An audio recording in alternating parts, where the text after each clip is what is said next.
क्या 30 से 40 लाख का पैकेज तुमको नहीं चाहिए? बिल्कुल चाहिए।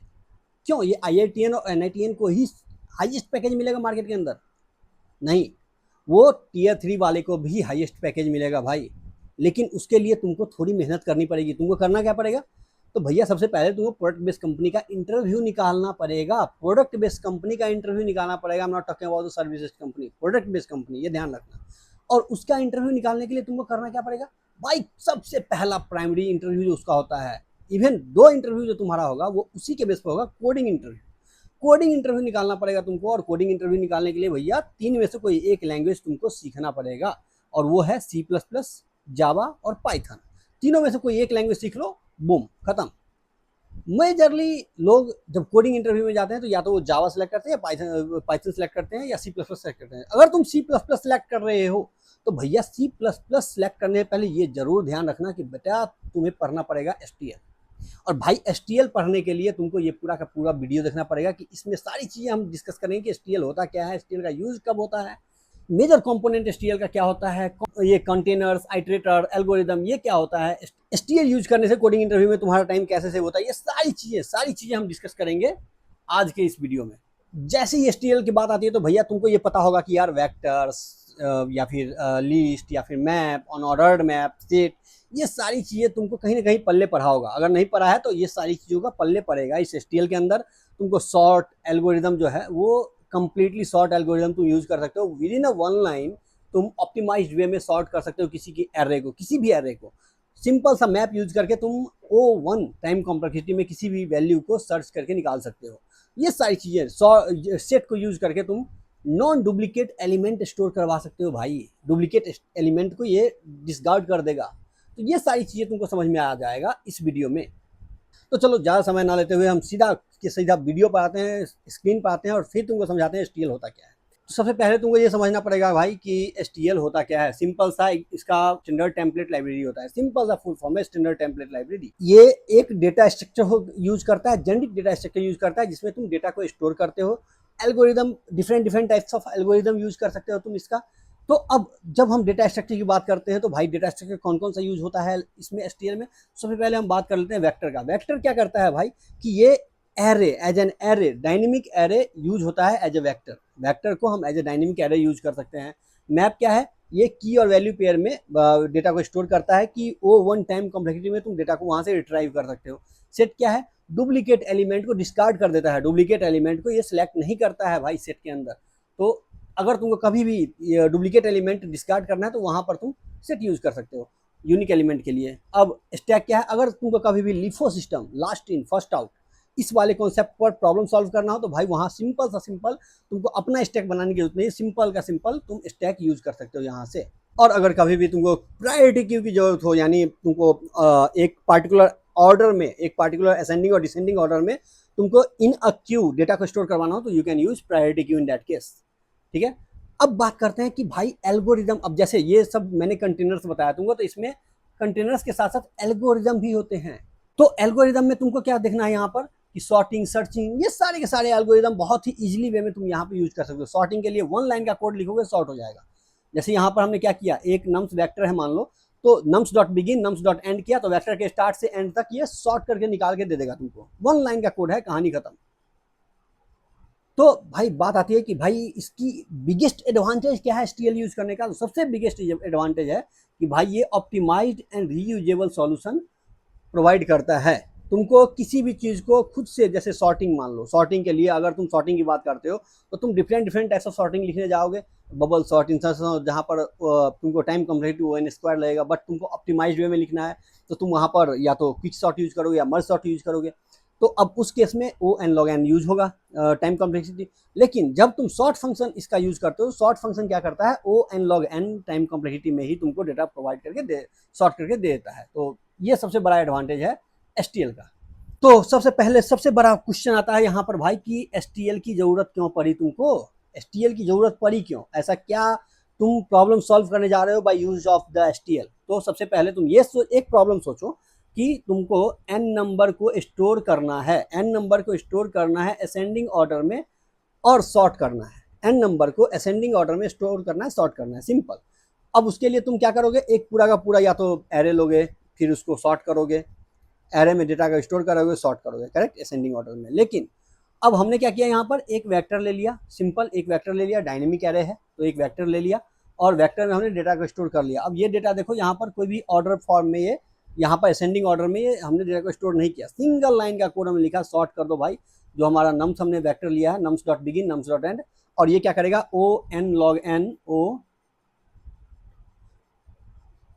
एन टाइम कॉम्प्लेक्सिटी में सॉर्ट करके तुमको डेटा को निकाल के दे देगा। सिंपल, बहुत ही सिंपल है, एन लॉग एन में दे देगा। अब वैसे ही सिमिलरली दूसरा प्रॉब्लम देखो कि अगर मान लो तुमको फ्रीक्वेंसी काउंट करना है भाई, तो फ्रीक्वेंसी काउंट करने के लिए तुमको एक एरे लेना पड़ेगा और एरे में हर एक वैल्यू का जाकर के फ्रीक्वेंसी निकालना पड़ेगा, उसको इंक्रीमेंट करना पड़ेगा कहीं ना कहीं एक मैप या कुछ, मतलब मैप तो हम अगर STL यूज करते हैं तो मैप लेंगे ही, बाकी अगर तुम STL यूज नहीं करोगे तो एक अपना मैप बनाओगे या आप। अब अगर यहाँ पर तुम फ्रीक्वेंसी काउंट के लिए सिंपल सा अनऑर्डर मैप ले लिए, ठीक है, अनऑर्डर मैप ले लिए। नॉर्मली अगर तुम अनऑर्डर मैप मान लो STL यूज नहीं करते हो तो भाई तुमको हैश मैप अपना बनाना पड़ेगा, करेक्ट, डेटा स्ट्रक्चर के थ्रू। तो अब हैश मैप नहीं बना करके तुम सिंपल सा एक मैप डिफाइन कर लिया, फ्रीक्वेंसी मैप है। अब फ्रीक्वेंसी मैप में इंट और इंट ले लिया, यानी की भी इसका इंटीजर होगा और वैल्यू भी इंटीजर होगा, करेक्ट, क्योंकि तुमको की और वैल्यू स्टोर करवाना है। सिंपल सा यहाँ पर जो नम्स है, जो वेक्टर है तुम्हारा, उस वेक्टर को तुमने एक एक एलिमेंट को उठा के एक्स में डाला और फ्रीक्वेंसी ऑफ एक्स को प्लस प्लस कर दिया। यानी ये क्या करेगा, सबसे पहले जब 5 को पिक करेगा तो यहाँ पर क्या करेगा, फ्रीक्वेंसी ऑफ एक्स, अब एक्स में क्या आएगा, 5 आएगा, तो ये एक मैप ले लिया, ठीक है। अब मैप में यहाँ पर की हो गया, यहाँ पर वैल्यू हो गया, ठीक। अब ये क्या करेगा, यहाँ पर 5 लेगा और यहाँ पर x प्लस प्लस कर देगा, यानी यहाँ पर इसकी फ्रीक्वेंसी 1 कर देगा।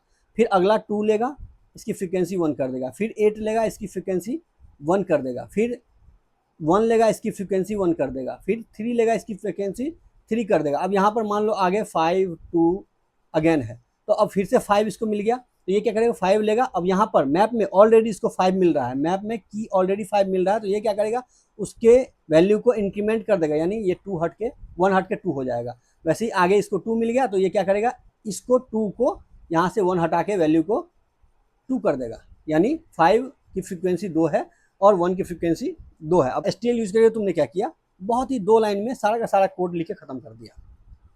लेकिन यहीं पर अगर तुम STL यूज नहीं करते, सोचो अगर तुम STL यूज नहीं करते, तुमको अपना सारा का सारा हैश मैप लिखना पड़ेगा और तब जाकर के ये सारा का सारा काम होगा तुम्हारा। So what is the main purpose, the main purpose is reusability, productivity, reliability and performance. Fine, तुम्हारा कोड रीयूजेबल है, प्रोडक्टिविटी भाई, क्योंकि तुम इजिली वे में इसको निकाल रहे हो, करेक्ट, तुम STL यूज कर रहे हो और STL यूज करके तुम्हारा टाइम बच रहा है, प्रोडक्टिविटी तुम ज़्यादा दे रहे हो, करेक्ट, तो प्रोडक्टिविटी तुम्हारा हो रहा है। रिलायबिलिटी, तुम्हारा कोड मोर रिलायबल है यार, और ऑफकोर्स परफॉर्मेंस तो होगा ही, क्योंकि यहाँ पर हर एक चीज़ ऑप्टिमाइज्ड वे में तुम यूज कर रहे हो, तो that's why it is based on performance. Fine, okay, now we can talk about the real life example. Real life analogy क्या होता है, तो suppose you have to build a house, suppose कि तुमको एक घर बनाना है भाई। रियल लाइफ एग्जांपल देखो कि रियल लाइफ में STL कैसे यूज हम करते हैं रियल लाइफ में। मान लो तुमको एक घर बनाना है, तो यू हैव 2 ऑप्शन। ऑप्शन 1 क्या है कि तुम अपना ईंटा बनाओ, करेक्ट, ईंट से घर बनाओगे तो अपना ईंट बनाओ, ईंट बनाने की फैक्ट्री लगाओ और फिर ईंट निकालो वहाँ से, वहाँ पर तुम अपना लेबर और बाकी सारी चीज़ें मटेरियल डाल के अपना ईंट बनाओ। फिर अपना सीमेंट का फैक्ट्री डालो भाई, अपना सीमेंट बनाओ। उसके बाद अपना वो छड़ होता है ना भाई, जब सरिया जिसको कहते हो, तो अपना सरिया बनाओ भाई, अपनी फैक्ट्री लगा के अपना सरिया बनाओ। देन टूल्स, ये जो सारी टूल्स है ना, ये बनाने वाली हथौड़े वथौड़े, ये सारी की सारी टूल्स भाई अपनी मैन्युफैक्चरिंग करो और फिर वो टूल्स यूज करो, and then you have to build your own house, ठीक है, क्योंकि सारी चीजें यहाँ 4-5 कंपनियां लगा दी, 4-5 फैक्ट्रियां लगा दी और फिर तूने अपना घर बनाया। There is one option, fine. अब तुम इसका लागत सोच लेना क्या लगेगा। नाउ द ऑप्शन इज कि भाई मार्केट में ऑलरेडी ये कंपनियां अवेलेबल है जो कि ईंट बना रही है, छड़ बना रही है, सरिया बना रही है, वो क्या कहते हैं, सीमेंट बना रही है, बालू बना रही है, सारी की सारी कंपनियां ऑलरेडी अवेलेबल है। So why don't you just go to that company and buy their product, simple. अब वहां पर क्या है कि तुम्हारे पास बहुत सारे कंपनी में कंपेरिजन करने को मिल जाएगा, करेक्ट, कंपेरिजन करने को मिल जाएगा कि अब उस कंपेरिजन करने के बाद भाई तुम अपना घर बनाओगे ना, तो पहले अब जाओगे तुम 2-3 जगह पर ईंट, मान लो जहां पर ईंट बनता है, तो 2-3 जगह ईंट भट्टी में जाओगे भाई, वहां पर तुम पता करोगे भाई तुम्हारा मटेरियल कैसा है, तुम्हारा मटेरियल कैसा है, तुम्हारा कॉस्ट क्या है, तुम्हारा कॉस्ट क्या है, correct correct.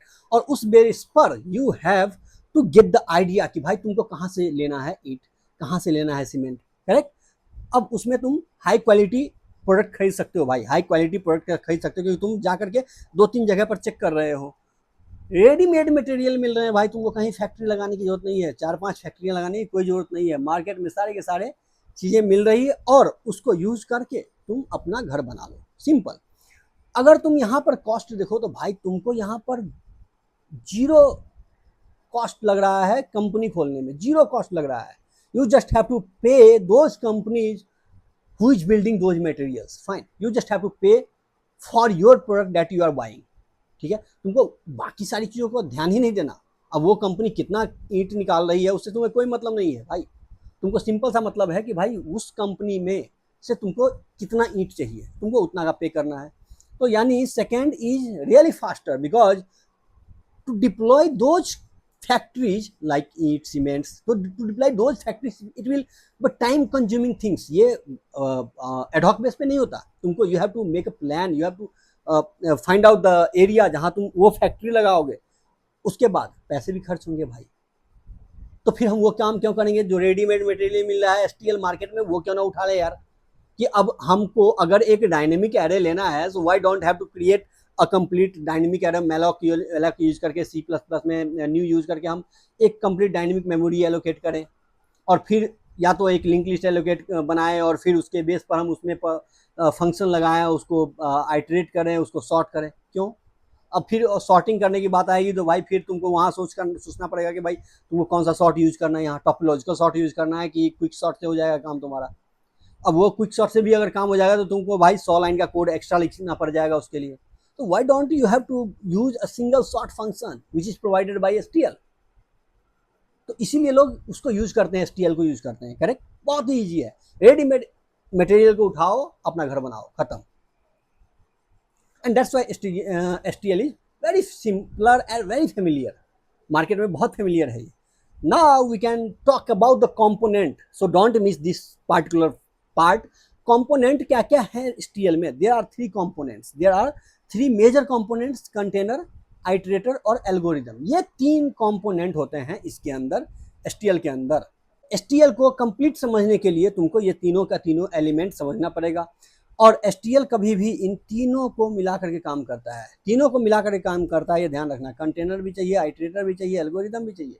Only container will not help you to solve your problem. अगर कोडिंग इंटरव्यू में तुमको कोडिंग इंटरव्यू में कोई भी प्रॉब्लम दिया जाता है तो सिर्फ कंटेनर यूज करके you can not solve, you have to use container plus iterator plus algorithm. और वो हम आगे बताएंगे तुमको कंप्लीटली चीज, तुमको सारा का सारा डाउट क्लियर हो जाएगा कि क्यों हम container plus iterator plus algorithm यहाँ यूज कर रहे हैं, correct. So let's understand each and everything, correct. Now we can talk about the container. अब सिंपल सा इसका अगर तुम डेफिनेशन देखो तो it's very simple. Container is an object that stores and organize data, simple. ये डेटा को store करता है। कंटेनर क्या है, एक स्टोर करता है। जैसे बास्केट क्या है, बास्केट में बाल्टी क्या है, बाल्टी एक कंटेनर है जिसमें तुम पानी को स्टोर करते हो, करेक्ट। तो वैसे ही कंटेनर है, वेक्टर एक कंटेनर है जिसमें हम डेटा को, एलिमेंट को स्टोर करेंगे एक पार्टिकुलर ऑर्गेनाइज्ड वे में, एक पार्टिकुलर ऑर्गेनाइज्ड वे में। Suppose if you are using stack you have to follow LIFO system, if you are using a vector you have to follow dynamic memory allocation system, correct. तो वो सारी चीजें organised way में यहाँ पर store करता है। लाइक चलो फॉर एग्जाम्पल अगर वेक्टर की बात करें तो वेक्टर इंट नम ले लिया। अब यहाँ पर what is this is a data type. तो अब ये जो तुम्हारा वेक्टर बन रहा है, ये जो तुम्हारा एरे बन रहा है वो किस टाइप का है, इंटीजर टाइप का है। और इंटीजर टाइप का है और वेरिएबल का नाम क्या है, nums, fine. So this is vector, vector int nums. Vector क्या है, यहाँ पर डायनेमिक एरे है, डायनेमिक एरे है। मैं पहले स्टार्टिंग से ही बता रहा हूँ वेक्टर क्या है, डायनेमिक एरे है। अब इसका यूजफुल मतलब when it is useful man, vector को कब यूज करना है कि जब तुमको रैंडम एक्सेस करना है, किसी भी एलिमेंट से रैंडम एक्सेस करना है। भाई एरे को तुमको पता है ना कि एरे में तुम डेटा को बहुत ही इजीली वे में एक्सेस कर सकते हो। यहाँ पर एक पार्टिकुलर इंडेक्स पर जाकर डेटा को एक्सेस कर सकते हो, that is random access. O one time complexity में तुम डेटा को एक्सेस कर सकते हो, like nums of 0, simple, nums of 1, nums of 2, और ये क्या करेगा, उस डेटा को निकाल कर देगा। So while you need to access randomly, you can use vector. Data sequentially store करता है भाई, इसमें डेटा को सिक्वेंशियली वे में स्टोर करता है। ऐसा नहीं है कि ये लिंक लिस्ट टाइप से एक यहाँ और एड्रेस यहाँ और उसको मिला करके रखता है, नहीं, सिक्वेंशियली स्टोर करता है और डायनेमिक साइज है, because it's a dynamic array, तो डायनेमिक साइज है, सिंपल सा चीज़ है। दूसरा सेट, दूसरा कंटेनर क्या है, सेट। अब सेट सिंपल सा हम यहाँ पर सेट ले लिए, डेटा टाइप और एस वेरिएबल नेम, ये सेट जो हमने बनाया वो इंटीजर टाइप का सेट बना दिया। अब सेट जनरली हम कब यूज करते हैं, जब तुमको यूनिक वैल्यू स्टोर करवाना हो, कभी भी अगर तुमको यूनिक वैल्यू स्टोर करवाना है कहीं भी, तो तुमको वहां पर सेट यूज करना पड़ेगा। अब सॉर्टेड ऑर्डर मेंटेन करता है सेट, हमेशा सॉर्टेड ऑर्डर मेंटेन करता है कि अगर तुमको 5 2 3 ये 3 वैल्यू स्टोर करवाना है, 2 3 5 इस टाइप से स्टोर कर लेगा सेट के अंदर, सिंपल। अगर यहाँ पर 5 दोबारा आएगा तो उस 5 को डिस्कार्ड कर देगा, ये स्टोर नहीं करेगा क्योंकि ये यूनिक वैल्यू ही एक्सेप्ट करता है। सो फॉर एग्जाम्पल सपोज यहाँ पर तुम देखो 5 2 5 1 3 ये तुमको स्टोर करवाना है, तो अब जैसे ही तुम स्टोर करवाओगे सेट के अंदर तो it will return you the output 1, क्योंकि मैंने क्या बताया असेंडिंग ऑर्डर में ये डेटा को स्टोर करता है, सॉर्टेड ऑर्डर में डेटा को स्टोर करता है। तो यहाँ पर 1 2 3 एंड 5, और 5 क्योंकि यहाँ पर 2 बार है तो एक ही बार 5 को एक्सेप्ट करेगा, दूसरी बार उसको डिस्कार्ड कर देगा, यानी 1 2 3 5 ये आउटपुट दे देगा तुम्हें। अब यहाँ पर 5 डुप्लीकेट है तो भाई डुप्लीकेट को हटा दिया इसने। उसके बाद अगला जो कंटेनर है वो है मैप। अब मैप क्या है भाई, मैप एक की वैल्यू पेयर में डेटा को स्टोर करता है, की वैल्यू पेयर में डेटा को स्टोर करता है। अब यहाँ पर देखो हमने मैप बनाया, स्ट्रिंग इसका की हो जाएगा, स्ट्रिंग की हो जाएगा, और इंट इसका वैल्यू हो जाएगा, इंट क्या होगा, वैल्यू हो जाएगा। ये मैप तुमने बना दिया की वैल्यू पेयर में, मैप में की वैल्यू पेयर में डेटा स्टोर होता है, सिंपल। अब यहाँ पर हमने जो मैप बनाया उसमें स्ट्रिंग ले लिया एलाइस, करेक्ट, और उसका वैल्यू ले लिया 90। सो ये मैप में हमने असाइन कर दिया, मैप बॉब के अंदर, क्योंकि ये स्ट्रिंग है, की इसका स्ट्रिंग है, ध्यान रखना, तो बॉब के अंदर हमने असाइन कर दिया 85। कंसेप्चुअली एलाइस के अंदर 90 और बॉब के अंदर 85 स्टोर हो जाएगा, ऐसे स्टोर होता है। जैसे मैप में क्या होता है कि की वैल्यू पेयर में डेटा को स्टोर करता है, तो तुमको की वैल्यू पेयर में, जैसे यहाँ पर मान लो कि की है और ये वैल्यू है, तो यहाँ पर जो तुमने एलाइस लिया है, एलाइस के अंदर स्टोर कर देगा 90 और बॉब के अंदर स्टोर कर देगा ये 85। ऐसे ऐसे डेटा को स्टोर करता है की वैल्यू पेयर में, तो ये कॉन्सेप्चुअली ऐसे ही स्टोर करता है। दूसरा, अब बात करते हैं स्टैक। अगला जो हमारा कंटेनर है वो है स्टैक। अब स्टैक में सिंपल सा चीज़ है कि लिफो सिस्टम में ये डेटा को स्टोर करता है, लास्ट इन फर्स्ट आउट। तो नॉर्मल भी डेटा स्ट्रक्चर तुम पढ़े होगा, तो वहाँ पर लास्ट इन फर्स्ट आउट में ही स्टोर करता है डेटा को, ये स्टैक है। क्यों, ठीक विपरीत है, फीफो सिस्टम में डेटा को स्टोर करता है first in first out, Q में फर्स्ट इन फर्स्ट आउट में डेटा को स्टोर करता है। प्रायोरिटी क्यू, अब यहाँ पर एसटीएल में एक एडवांस चीज़ है प्रायोरिटी क्यू। अब ये प्रायोरिटी क्यू के अकॉर्डिंग, प्रायोरिटी के अकॉर्डिंग एलिमेंट एक्सेस करने में हेल्प करता है, प्रायोरिटी के अकॉर्डिंग एलिमेंट को एक्सेस करने में हेल्प करता है। यानी असेंडिंग ऑर्डर और डिसेंडिंग ऑर्डर में जिस टाइप से तुमको प्रायोरिटी देना है उस टाइप से तुम प्रायोरिटी देकर के क्यू में डेटा को स्टोर करवा सकते हो, करेक्ट।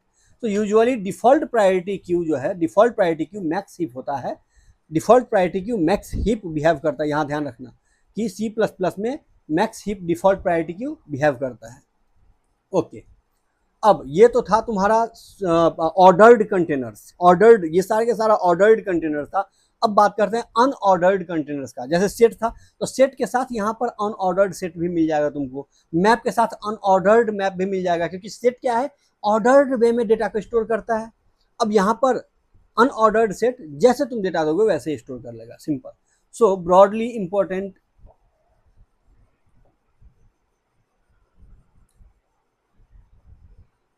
सो नॉर्मली सबसे ज़्यादा इंपॉर्टेंट कंटेनर्स जो है वो vector, array, D Q, list, forward list, stack, Q, priority Q जो हमने अभी बात किया, फिर यहाँ सेट, फिर मल्टी सेट भी आ जाता है, अनऑर्डर्ड सेट भी आ जाता है जो हमने अभी बात किया, मैप, मल्टी मैप और अनऑर्डर्ड मैप भी आ जाता है, करेक्ट। ये सारा का सारा कंटेनर्स है। और यहाँ पर कंटेनर्स खत्म हो गया। हम आगे वाले वीडियो में, क्योंकि ये हम कंप्लीट सीरीज स्टार्ट कर रहे हैं, तो अब इस सीरीज में आगे जो हम वीडियो बनाएंगे उसमें हर एक कंटेनर को इन डिटेल्स मैं तुमको समझाऊंगा। जहां भी तुमको समझ में नहीं आएगा भाई कमेंट जरूर कर देना, जरूर कर देना। और अगर तुमको लगता है कि भाई वीडियो अच्छा लग रहा है तो तुम्हारा क्या जाता है यार, सब्सक्राइब कर दो और वीडियो को शेयर जरूर कर देना अपने दोस्तों में, ताकि दूसरों को भी हेल्प हो जाए। ओके, चलो अब अगला जो पॉइंट आता है STL में वो आता है आइटरेटर का, क्योंकि कंटेनर प्लस आइटरेटर प्लस जो तुम्हारा फंक्शंस है, करेक्ट, कंटेनर प्लस आइटरेटर और प्लस जो एल्गोरिदम है, तो यहाँ पर नेक्स्ट जो आता है वो आता है आइटरेटर। अब second major component is iterator. अब आइटरेटर को इनिशियली सिंपल वे में ऐसे समझो कि iterator is an object use to traverse और point to elements inside the container. Simple. Okay, like let's take one example कि यहाँ पर एक वेक्टर ले लिया तुमने 10, 20, 30, 40। ओके, अब अगर इस वेक्टर को बिगिनिंग से एंड तक तुमको ट्रेवर्स करना है तो तुमको आइटरेट करना पड़ेगा, करेक्ट। जैसे नॉर्मली एरे में तुमको डेटा को ट्रेवर्स करना है स्टार्ट टू एंड, तुम क्या करते हो, एक फॉर लूप लगा करके डेटा को रिट्राइव करते हो from that array, correct. The same thing we have to do here, we have to iterate. But iterator यहाँ थोड़ा डिफरेंटली बिहेव करेगा। तुमको यहाँ हमने ऑटो ले लिया, ठीक है, ऑटो वेरिएबल ले लिया ताकि इसके अंदर जो भी आए वो तुमको ऑटोमेटिकली कन्वर्ट कर देगा उसको अपने अकॉर्डिंग यूज करने के लिए, फाइन। सो ऑटो आईटी में यहाँ पर स्टार्ट तुमने सेट कर दिया क्या, नम्स डॉट बिगिन। अब IT not equal to nums dot end और आईटी प्लस प्लस। सो क्या करो तुम, क्योंकि ये तुम्हारा पॉइंटर है, ये तुम्हारा पॉइंटर है यानी एड्रेस स्टोर कर रहा है। So what you have to print here, star IT. What you have to print here, star IT. ये आइटरेटर है, आइटरेटर हमेशा एड्रेस पर वर्क करेगा।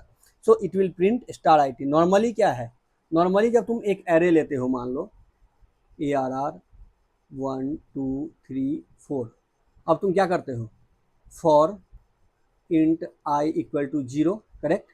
ये 0 1 2 3 है। अब i को तुम फर्स्ट एलिमेंट से असाइन करते हो। यहाँ भी तुम क्या कर रहे हो, नम्स डॉट बिगिन से असाइन कर रहे हो फर्स्ट एलिमेंट जो है इसका आइटरेटर का। यहाँ भी 3 है, फर्स्ट, सेकेंड और थर्ड। फर्स्ट को तुमने क्या किया, फर्स्ट एलिमेंट से असाइन कर दिया। वैसे ही तुम यहाँ पर i इक्वल टू 0 कर दिए। i नॉट इक्वल टू, ये जो एरे है, एरे का साइज, एरे के साइज तक यानी i लेस देन n तक जाएगा, i लेस देन n तक जाएगा। n जो है, n क्या है, एरे का साइज है। वैसे ही यहाँ पर नॉट इक्वल टू एंड नहीं है, तब तक चलते रहो, तब तक चलते रहो। और क्या करो, IT प्लस प्लस। वैसे ही यहाँ पर करते हैं हम i प्लस प्लस और प्रिंट कर देते हैं इसको, ARR i को प्रिंट कर देते हैं। तो वैसे ही यहाँ पर सी आउट कर देते हैं स्टार IT। सिंपल। IT के अंदर जो भी वैल्यू आएगा उसको ये प्रिंट करता हुआ चला जाएगा। ये है आइटरेटर।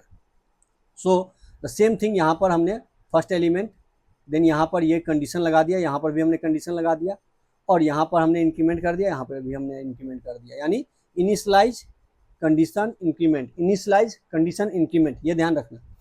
सो फर्स्ट एलिमेंट जो है वो नम डॉट बिगिन है। फर्स्ट एलिमेंट क्या है, नम डॉट बिगिन है।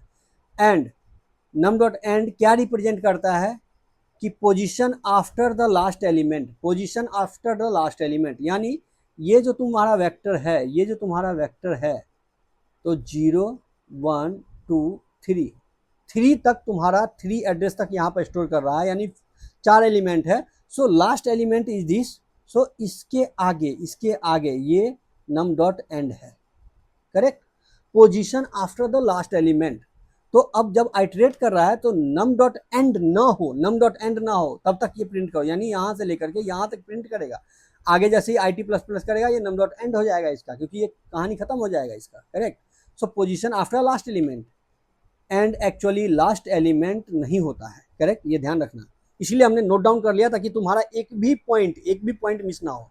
भाई किसी को थोड़ा सा ज़्यादा पढ़ा दो, थोड़ा सा टाइम ले लो, लेकिन कुछ गलत मत बता दो, ताकि वो यार बच्चा है, दिमाग लगा करके घूमता रहेगा। तो इसीलिए सही बताओ, तरीके से बताओ। जरूरी नहीं है कि यार किसी को सब कुछ सही आता है, ठीक है।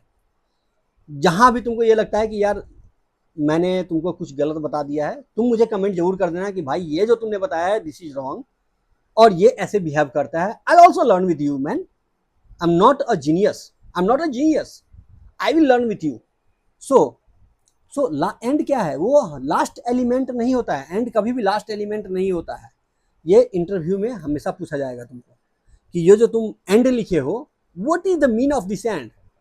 सो end is the next of the last element, ये ध्यान रखना। Why iterator is so important, because STL algorithm generally containers के साथ डायरेक्टली टाइड नहीं होता है। STL एल्गोरिदम जो है, जो तुम शॉर्ट लिखते हो, ये क्या है, ये एक एल्गोरिदम है। अब ये एल्गोरिदम STL में डायरेक्ट टाइड नहीं होता है। तुम देखे होगे सॉर्ट फंक्शन के अंदर दो पैरामीटर पास करते हैं, नम डॉट बिगिन और नम डॉट एन, करेक्ट, और इसके बीच में डेटा को सॉर्ट करते हैं, इसके बीच में डेटा को सॉर्ट करते हैं। तो भाई ये क्या है, ये आइटरेटर है, ये आइटरेटर है, इसीलिए हमें आइटरेटर की जरूरत पड़ी है। आइटरेटर की जरूरत क्यों पड़ी, क्योंकि डायरेक्टली जो तुम्हारा एल्गोरिदम है वो टाइड नहीं है, that's why you need iterator, and that's why I told कि container plus iterator plus algorithm, container plus iterator plus algorithm, इसीलिए तुमको आइटरेटर की जरूरत पड़ी है। फॉर एग्जाम्पल मैंने जो बताया अभी कि शॉर्ट फंक्शन है, तो यहाँ पर नम डॉट बिगिन और नम डॉट एंड करोगे, num dot begin and num dot end क्या है, ये आइटरेटर है, करेक्ट, आइटरेटर है। और शॉर्ट क्या है, ये एक एल्गोरिदम है। तो तुम क्या कर रहे हो, एक शॉर्ट फंक्शन लगा रहे हो, जो तुम्हारा वेक्टर है उसके ऊपर एक शॉर्ट फंक्शन लगा रहे हो with the help of this iterator, with the help of this iterator, correct, ठीक है, फाइन। अब एल्गोरिदम यानी जो मैंने अभी बताया तुमको, कंटेनर आइटरेटर से एल्गोरिदम के पास जाता है, यानी तुमको कोई भी एल्गोरिदम अगर यूज करना है तो what you need container plus iterator, you need container plus iterator. So only container can not help you, only iterator can not help you, and only algorithm can not help you. So you need these three to solve any coding question, fine. ये fundamental design है, fundamental design है STL का, fine. Now the third and most important part is algorithm, जिसकी मैं इतनी देर से चर्चा कर रहा हूं। So hundreds of useful operations are available in STL. Sort को यूज करके तुम सिंपल सा O N log N time complexity में डेटा को सॉर्ट कर सकते हो फ्रॉम अ वेक्टर। अच्छा भाई ये तो ठीक है, लेकिन और क्या क्या है, what others, so most common is sort that we already have learned a lot, searching. So if you need to find any element from any container, you can use find, and find के लिए भी you have to pass begin, you have to pass these things, counter. So if you have to count any element from that container, you have to use count algorithm, fine। उसमें भी ऐसे ही begin and और पास कर दो। Reverse, भाई reverse के लिए तुमको पता है, एक लिंक लिस्ट को हमें अगर रिवर्स करना होता है तो हम 4-5 लाइन का एक कोड लिखते हैं, करेक्ट। एक एरे को अगर हमें रिवर्स करना होता है तो हम प्रॉपर एक फॉर लूप चलाते हैं, ठीक है, और उस एरे को किसी और एरे में डाल करके हम रिवर्स करते हैं। अदरवाइज हम एक टेम्पररी वेरिएबल लेकर के डेटा को स्वैप कर देते हैं, करेक्ट। और ये भी 4-5 लाइन का कोड होता है। बट अगर तुम एसटीएल यूज करते हो, सिंपल यार, रिवर्स फंक्शन चला दो उस वेक्टर के ऊपर, खत्म, रिवर्स स्टार्ट टू एंड चला दो, कहानी खत्म, नम डॉट बिगिन और नम dot and.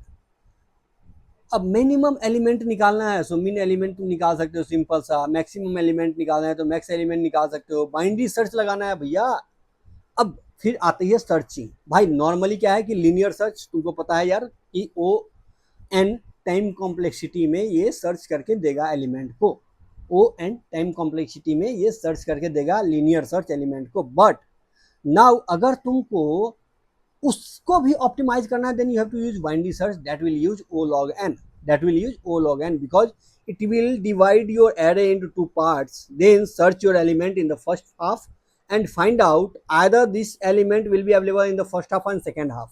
If it is available in second half, then the second half will be the complete array, and it will segregate those second half into 2 sub array and then search again. So it will take O log n time complexity, fine।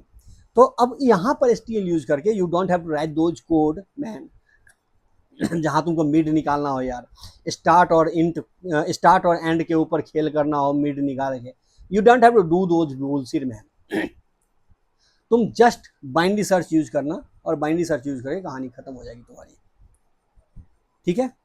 तो algorithm iterator को use करेगा और iterator container के ऊपर चलेगा, algorithm iterator को use करेगा और आइटरेटर कंटेनर के ऊपर चलेगा, गॉट इट। एल्गोरिदम आइटरेटर को यूज करेगा, आइटरेटर कंटेनर के ऊपर चलेगा। द सेम थिंग कि कंटेनर डेटा को स्टोर करेगा, आइटरेटर के बेस पर डेटा को रिट्राइव करेंगे from the container, and then we can you apply the algorithm to solve our problem. So you need CIA. You need CIA. You need CIA. Correct? Container, iterator and algorithm. CIA. Correct, fine.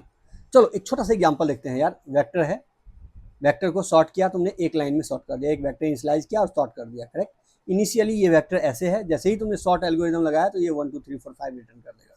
अब ये sort algorithm लिखने के लिए तुमको यहाँ पर एक पूरा का पूरा लूप चलाना होता। करेक्ट, और उस लूप में इस हर एक वैल्यू को तुमको सॉर्ट करना होता, हर एक वैल्यू को सॉर्ट करना होता। और सॉर्ट करने के लिए either you can use bubble sort, you can use insertion sort, you can use selection sort, quick sort या मर्ज सॉर्ट या टोपोलॉजिकल सॉर्ट, और बहुत सारे सॉर्टिंग एल्गोरिथम होते हैं। तो भाई अगर तुम ये यूज करते तो तुमको लगता है n² टाइम कॉम्प्लेक्सिटी, अगर तुम ये यूज करते तुमको लगता है log n time complexity. Correct, और ये जो सॉर्टिंग एल्गोरिथम है, this sorting algorithm will be the time complexity O(n log n). Correct, O(n log n). So container plus iterator plus algorithm together it will work. Correct, अब एक कंप्लीट एग्जांपल देखते हैं भाई, अब एक कंप्लीट एग्जांपल देखते हैं। हम आगे के वीडियो में कंप्लीट कोड करके तुमको बताएंगे हर एक आइटरेटर का, हर एक एल्गोरिदम को और हर एक कंटेनर के बारे में। अभी तुम इस कोड को समझो, एक कंप्लीट कोड है, ये 4 लाइन का कोड है। अब हमने सिंपल सा यहाँ पर std++h यहाँ पर यूज कर लिया, क्योंकि भाई C++ यूज कर रहे हो तुम। सिंपल सा using namespace std main function आ गया। यहाँ पर वेक्टर तुमने डिसाइड कर लिया, वेक्टर तुमने इनिशियलाइज कर लिया। करेक्ट, और वेक्टर इनिशियलाइज करके यहाँ पर तुमने सॉर्ट एल्गोरिदम लगा दिया, सॉर्ट एल्गोरिदम लगा दिया। ये क्या किया, इस वेक्टर को ये जो वेक्टर है इसको यहाँ पर सॉर्ट कर दिया, 1 then 2 then 3 then 5 then 8। ये तुम्हारा वेक्टर बन गया, सॉर्टेड वेक्टर। और अब इस सॉर्टेड वेक्टर को तुमको प्रिंट करना है, then you have to use the complete iterator here. So what you used for loop. For loop auto IT कर लिया, उसको इनिशियलाइज कर दिया बिगिन से। सेम हम फॉर लूप जो I का यूज करते हैं, I = 0, I less than n and I++ ऐसे करके करते हो ना, सेम थिंग यहाँ पर कि num.begin से इनिशियलाइज कर दिया, IT not equal to num.end, IT++, और उसको तुमने स्टार IT को सी आउट कर दिया, खत्म, return 0। Now only 3 important here. One thing is vector which is container. Another thing जो कि डेटा स्टोर करता है, कंटेनर डेटा स्टोर करता है, ऑफ कोर्स आइटरेटर जो बिगिन और एंड है, that will use to sort your vector, that will use for algorithm, correct, and that will use for showing the output, correct। और एक algorithm होता है sort, जो कि डेटा को सॉर्ट करेगा असेंडिंग ऑर्डर में, डेटा को सॉर्ट करेगा असेंडिंग ऑर्डर में। सो बहुत ही सिंपल सा चीज़ है, STL को एक सिंपल सा फॉर्मूला यूज करके रखना तुम, CIA, ठीक है, CIA पता है ना, अमेरिका की एक जासूसी कह सकते हो यार, जासूस है CIA, आई थिंक शायद उसका नाम CIA ही है। सो CIA तुमको कंप्लीट वहाँ पर STL = CIA, container iterator algorithm, खत्म। अब STL की complexity it is most important, ठीक है, बहुत ही इंपॉर्टेंट है भाई। इसको एक बार टाइम कॉम्प्लेक्सिटी समझ लो। अभी तक तो जो मैंने तुमको बताया तो बताया ही है, लेकिन जब भी तुम STL यूज करोगे तो वहाँ पर इंटरव्यू में STL यूज करना इनफ नहीं होता। इंटरव्यू में वहाँ पर तुमको पूछा जाता है कि टाइम कॉम्प्लेक्सिटी क्या है भाई, what is the time complexity of this particular operation. So vector random access करता है, नम्स I एक्सेस करते हैं, तो यहाँ पर एक्सेस करने का टाइम कॉम्प्लेक्सिटी O1 है, फाइन, ओके। पुश बैक करता है, यानी तुमको वेक्टर में स्टोर करवाना है, so it will be O1, क्योंकि पुश बैक सिंपल सा लास्ट में ऐड करता हुआ चला जाता है, तो पुश बैक करने के लिए सिंपल O1। सर्च करने के लिए भाई ON, क्योंकि यहाँ पर लीनियर सर्च करोगे तुम, हर एक एलिमेंट को सर्च करते जाओगे, सो इट वर्स्ट के सिनेरियो में इट विल टेक ON। और सॉर्टिंग के लिए भाई यहाँ पर सॉर्ट एल्गोरिदम यूज करते हैं, so sort algorithm will take n log n, O(n log n। Set के लिए इंसर्शन अगर करते हो, सेट जो हमने बताया तुमको कि डुप्लीकेट डेटा को स्टोर नहीं करता है, सो सेट के लिए इंसर्शन अगर करते हो तो s.insert करता है, generally O log n use होता है, s.insert O log n use करता है। सर्चिंग के लिए s.find यूज करते हो, s.find O log n use करता है, क्योंकि यहाँ बाइनरी सर्च यूज होता है भाई, और बाइनरी सर्च यूज करता है सेट, तो O log n। अब अनऑर्डर्ड मैप अगर तुमने डेटा लिया है तो यहाँ पर इंसर्शन या फिर सर्च जो है वो वन टाइम कम्युनिटी में तुमको सर्च कर देगा क्योंकि यहाँ पर की वैल्यू पेयर यूज होता है. So it will search your key and return you the value of the corresponding key. Correct. But worst के सिनेरियो में कभी कभी ओ एन भी यूज होता है. वर्स के सिनेरियो में अगर तुमको वहाँ पर कंप्लीटली बाइनरी सर्च नहीं हो तो. करेक्ट. एवरेज में वो वन होता है. मैप सेम चीज़ें इंसर्शन सॉर्टिंग के लिए सर्चिंग के लिए वो लॉग एन यूज करता है, बाइनरी सर्च करता है. Correct. Because standard map is typically implemented using balanced binary tree structure. Balance tree structure. Correct. Balance binary tree use होता है स्टैंडर्ड मैप को यूज करने के लिए. तो जब भी तुम STL यूज करना तो हर एक डेटा स्ट्रक्चर, हर एक STL कंटेनर्स का ये जरूर चेक कर लेना कि भाई किस डेटा स्ट्रक्चर को यूज करके ये कंटेनर बनाया गया है. ये जरूर चेक करना. हम अपने वीडियो में, आगे वाले वीडियो में ये सारी चीजें बताएंगे तुमको, तो ये जरूर ध्यान रखना. तो मैप को क्या यूज होता है? मैप में बैलेंस्ड बाइनरी ट्री यूज होता है. Correct. So whenever you are using STL in interviews, don't just remember the function, remember the function plus use case plus complexity. Okay, so STL versus manual implementation ये भी समझ लो भाई कि manual implementation में तुमको बताया कि अगर तुमको वेक्टर यूज करना है तुम इजीली वे में वेक्टर यूज कर सकते हो, नहीं तो तुमको डायनेमिक एरे यूज करना पड़ेगा in that case. So let's compare कि मैनुअल इम्प्लीमेंटेशन में क्या हो. Suppose we need to use the stack. चलो स्टैक का एग्जांपल लेते हैं कि मैनुअल इम्प्लीमेंटेशन में we might have to create the complete class of the stack. Complete class जहाँ पर टॉप होगा एक वेरिएबल और एक एरे तुम लोगे. एरे के बेस पर स्टैक क्रिएट करते हो तो पुश, पॉप, टॉप और एम्प्टी, ये सारा का सारा फंक्शन तुम डिफाइन करोगे. Correct. And now we have to manage everything ourselves. But if we are using STL we just have to declare this stack and then st.push 10, st.push 20, st.push 30, ये करते चले जाओ और सी आउट कर दो st.top.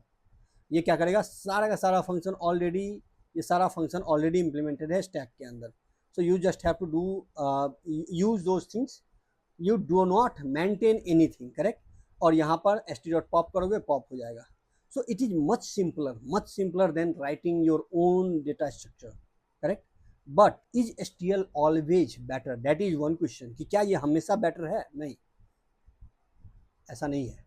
कभी कभी तुमको STL यूज करने के लिए मना कर दिया जाएगा. किस केस में मना किया जाएगा? अगर तुमको इंटरव्यू में कोई स्पेसिफिक आस्क है इंटरव्यू के अंदर कि भाई तुम एक काम करो, स्टैक को इम्प्लीमेंट करो. अब जहां पर तुमको स्टैक को इम्प्लीमेंट करने के लिए इंटरव्यू में देगा, तुम यहाँ पर 2 लाइन का कोड लिखोगे, स्टैक st.push st.pop st.top, खत्म. नहीं भाई, यहाँ इंटरव्यूअर ये चाहता है कि तुमको स्टैक इम्प्लीमेंट करने आता है. अगर स्टैक इम्प्लीमेंट करने नहीं आता है तो बेटा तुम्हारा इंटरव्यू तो गया. तो भाई उस केस में तुमको स्टैक को प्रॉपर इम्प्लीमेंट करना पड़ेगा. You don't have to use STL. ठीक है. ओके. अगर तुमको दूसरा एक एग्जांपल और लेके चलते हैं कि तुमको दूसरा कोई कहता है कि भाई अपना हैश मैप बनाओ. अब हैश मैप बनाने के लिए तुमको वहां पर अनऑर्डर्ड मैप नहीं लेना है, तुमको प्रॉपर हैश मैप बनाना है, क्लियर करना है, वहां पर प्रॉपर हैश मैप बनाना है. ठीक है. सो the simple rule when STL, so use of STL when problem allows. Correct. But understand how to underlying data structure works. जो मैं तुमको पहले बताया कि भाई हर एक STL कंटेनर का ये जरूर देख लेना कि इसके अंडरलाइंग डेटा स्ट्रक्चर कौन सा होता है, कौन सा अंडरलाइंग डेटा स्ट्रक्चर होता है, ये जरूर ध्यान रखना. सो STL इन कोडिंग इंटरव्यू बहुत ही सिंपल है कि कम्पिटिटिव एग्जाम में, कम्पिटिटिव प्रोग्रामिंग के अंदर या कोडिंग इंटरव्यू के अंदर STL significantly यूज होता है. If you are using C++, then suppose you have a frequency counting problem जो मैंने पहले बताया तुमको, उस केस में without STL you might take too much time man. क्यों? क्योंकि तुमको एक हैश टेबल डिफाइन करना पड़ेगा, use of the array depending on the constant, जो भी कॉन्स्टेंट उसने दे रखा है उस कॉन्स्टेंट के बेस पर एक कंप्लीट हैश टेबल डिफाइन करना पड़ेगा. But while you are using STL you just have to use unordered map and that's it. Correct. तो बहुत ही ईजी वे में तुम इसको सॉल्व कर सकते हो. So need of the sorted unique value. Suppose कि तुमको एक सॉर्टेड यूनिक वैल्यू चाहिए तो उस केस में you just have to use set and खत्म कहानी. Need of the min heap अगर तुमको चाहिए, मीन हीप चाहिए, तो then you have to use priority queue and then खत्म. Priority queue. और यहाँ पर क्योंकि बाय डिफॉल्ट मैक्स हीप होता है C++ में प्रायोरिटी क्यू, सो अगर तुमको मीन हीप चाहिए तो यहाँ पर एक एक्स्ट्रा आर्गूमेंट पास करोगे greater. That is the one more argument you have to pass in priority queue. अगर तुमको नीड सॉर्टिंग है, भाई सॉर्टिंग करना है, सिंपल है, सॉर्ट फंक्शन यूज कर लो, वो N log N time complete sort करके दे देगा। ठीक है, तो फाइनल समरी बहुत ही क्विक रिमाइंड करते हैं कि हमने क्या क्या देखा इसमें। सो सबसे पहले हमने क्या किया, यहाँ पर STL देखा कि स्टैंडर्ड टेम्पलेट लाइब्रेरी होता है।